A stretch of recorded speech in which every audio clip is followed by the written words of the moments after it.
If you have a business that has multi-month or multi-year projects and you want to have a better pulse on profitability and cash flow dynamics in those projects, then stick around and watch this video because I'm going to go through a very helpful template that you can use to do just that.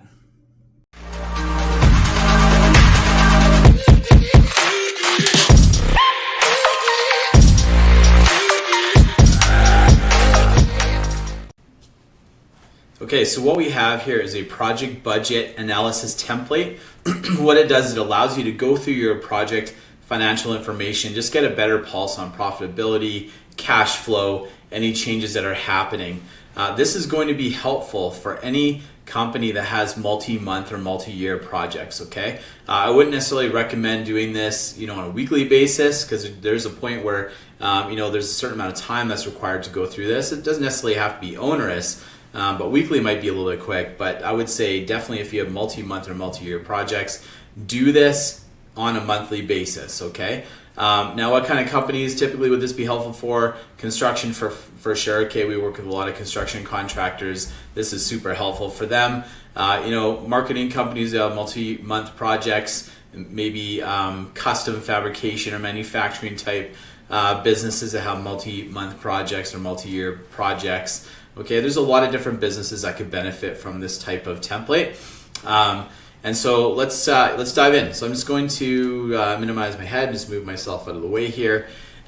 So let's start with the blue. Okay, so if you and when you get the contract in place with your client, you want to fill in the blue values. Okay, so I'm going to use an example in the construction space. And yes, for anyone who nerds out in the construction space, you probably recognize that I don't have these in order in terms of the division numbers. I know, sorry about all you OCD folks out there. We're just gonna roll with this here. So fill out your budget line number and the line description, whatever the description of this particular line is. This is what essentially makes up your estimate, right? When you're putting your estimate together to give to a client in order to win the project, the contract, this is what you're doing. These are the contract line item amounts that would be visible to your client, right?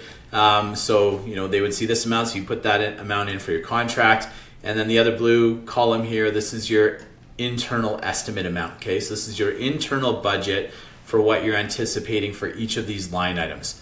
Now, the difference between these is going to be your original profit amount, okay? So in this column here, you'll see that. I'll just highlight that column so you can see it a little bit better there. This column will show the original profit between those two there. Now, so you've done that, you set up the project, you're good to go. Then on a monthly basis, you want to update the green fields, okay? Now recognize the project start date and substantial completion date. This is the completion date of your project. Those are in green, I recognize that. That's because quite often those dates change after you kind of get the contract in place, okay? And it's good to make sure that you update that with actual information. So today's date, November 6th, 2025. Let's just say the project start date was October 15, so we're already in process here, as we can see with some of these numbers. And then our substantial completion date, November 30, 2025, okay? This might change, and we'll see the impact of that in a little bit as we look at some numbers down below here. But let's just get started. So say project's been going on, we're into the first month where we're essentially doing these cost updates. This is where we do the first thing here is change orders, okay? So change orders, these are change orders that you issue to your client, right? So they're like, oh, hey, this is great, as we're working on this. By the way, we want to make sure this changes, right? So with the demo, maybe there was some additional abatement stuff that needed to happen, or with the electrical, maybe they wanted to, I'm really bad with examples on the fly, but maybe they just wanted to reroute some stuff, whatever it was, right? There's some changes that happened from the original contract, and so this is where change orders would be accounted for in terms of the changes that you will be billing to your client, okay? As a result of those, you will see an update. This is your revised contract amount here, okay? That's the update for each of the lines and then the total value there. Then you have your bill to date, so you want to update this. This is going to impact sort of the cash analysis on this. So whatever you build against each of these lines, you just want to make note of that if you have that level of granularity in your reporting. Then you want to update your cost to date. So your cost to date are going to come out of your accounting system, whatever system that is, If you don't have that information on a monthly basis, I would highly recommend doing so. Okay, it gives you a really good solid pulse of how your business is doing on a regular basis, which is important if you want to be growing and scaling your business. So put in your cost to date there, and then that'll tally up at the bottom, and then enter in your estimated cost to complete. Now, again, we work with a lot of contractors, and so what I've seen is, people tend to be pretty good with this, pretty good with this, pretty good with this. This part requires a little bit of sitting down and thinking through, but it's super important for your project, okay?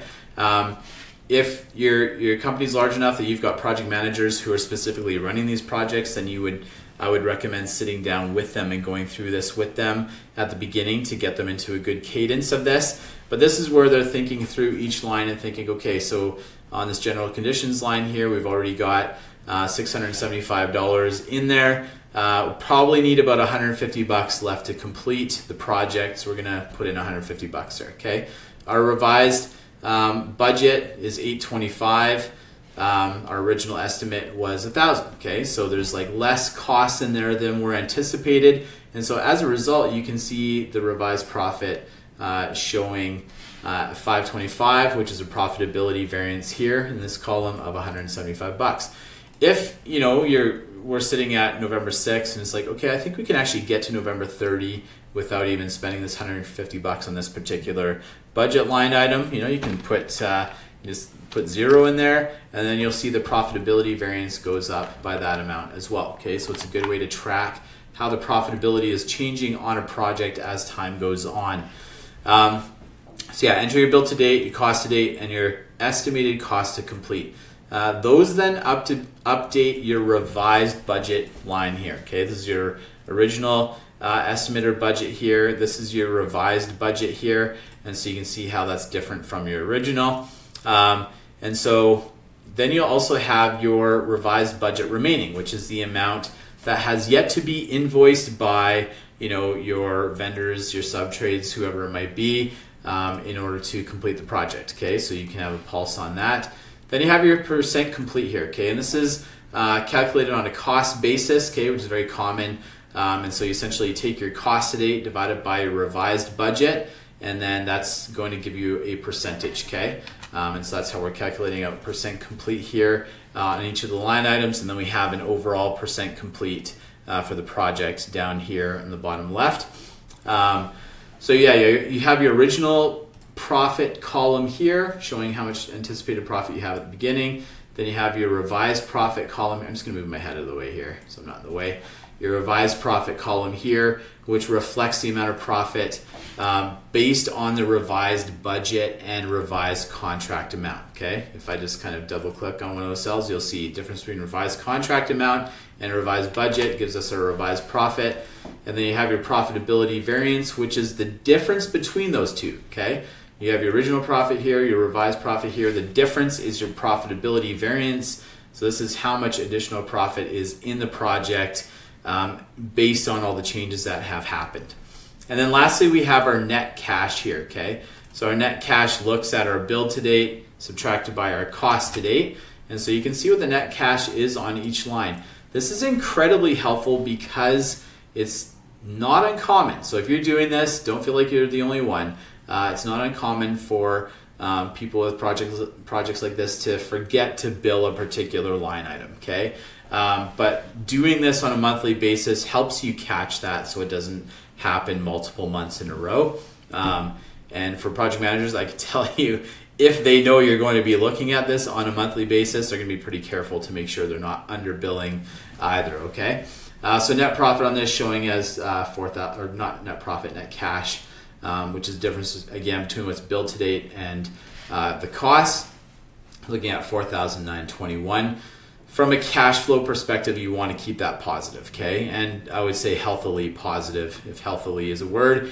You want to keep some good padding there from a cash flow perspective, because again, you got to keep in mind what's coming in from your projects is what feeds the overall company as a whole too. You've got overhead expenses that are not showing in this in any way, and so you want to always have positive cash flow on your projects, on your jobs, in order to make sure you can also maintain the overhead and profit requirements in your company. Okay, just gonna move my head back over there to the right. I'm gonna scroll down a little bit here. So some summary things going on here. So again, we talked about percent complete by cost. So overall, this project is 62.54% complete, again on a cost basis. So we're taking this 33,804, dividing it by the 54,054. You can kind of see that here as we double click on that. So percent complete by time. I like to throw this in because I find it helpful to compare the two. Now, just quick caveat and recognition, the two are not always super closely correlated to each other for a chunk of the project, okay? Quite often you'll have like a lot of front end costs that happen. So you might show percent complete by cost, 35, 40%, while you're still maybe only like 10% into the job, okay?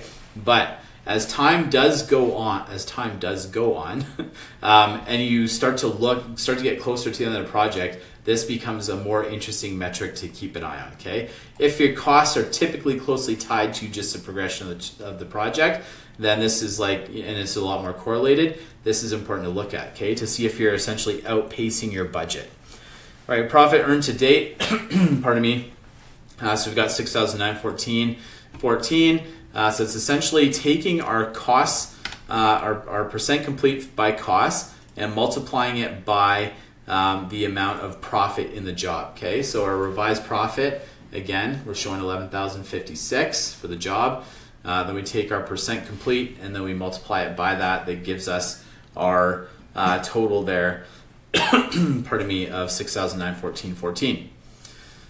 All right, then we have remaining budget. So we talked about what that is. I just like to put that in the summary because it does just help reorient to what to anticipate as far as remaining costs on the job. Profitability variance, this is always important to look at. Quite often, companies that have projects like this will have some kind of incentive component of the compensation packages that they have for employees, which essentially incentivize increasing profitability on the project. Okay, very important there. It helps with cost control, right? Net cash to date, we talked about that, just kind of keeps eyes on that. And then lastly, I've got profit or gross profit per week. Okay, so this is the gross profit coming from the job. So we know what the gross profit is, right? Our revised profit there. But then it divides it by the project weeks. So if we look at our project start date, pardon me. If we look at our project start date and then our substantial completion date, we can calculate how many weeks we have on the project.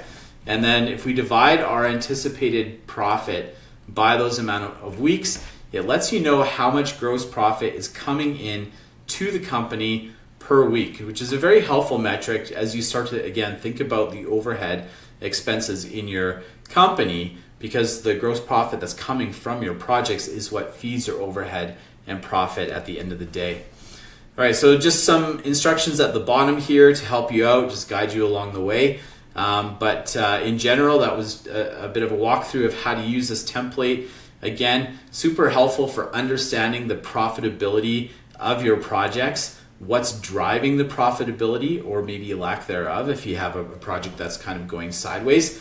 It also helps you understand the cash flow dynamics of each project and the specific lines in the project that are impacting overall cash flow. It helps ensure that you're billing for things that you should be billing for, right? So for example, if you have this HVAC change order here for the client of $1,585, if part of the remaining estimated cost to complete of this $8,200 here is to do this work, and then you get an invoice for that, but you don't end up billing for that change order, you'll start to find yourself mismatched with the costs that you're incurring and what you're actually billing for to the client, which can put you into a bit of a tough cash position. Okay, so I mean, ultimately, like I said, we work with a lot of companies who have project-based revenue and project-based companies. So whether that's construction, marketing, management consulting. Okay, so we see a lot of projects. This template is incredibly helpful to walk through, to track your project profitability and your cash flow dynamics for your projects. Feel free to click the link that I provided with this video to download a copy of this so you can get started right away on this if you wanted to. If you need help with this, You know, there's some companies who just prefer that someone take care of this for them. Like, this is what we do as part of the CFO services that we provide. We can help you with this as well. If you have any questions about this, just let us know and we'd be happy to help.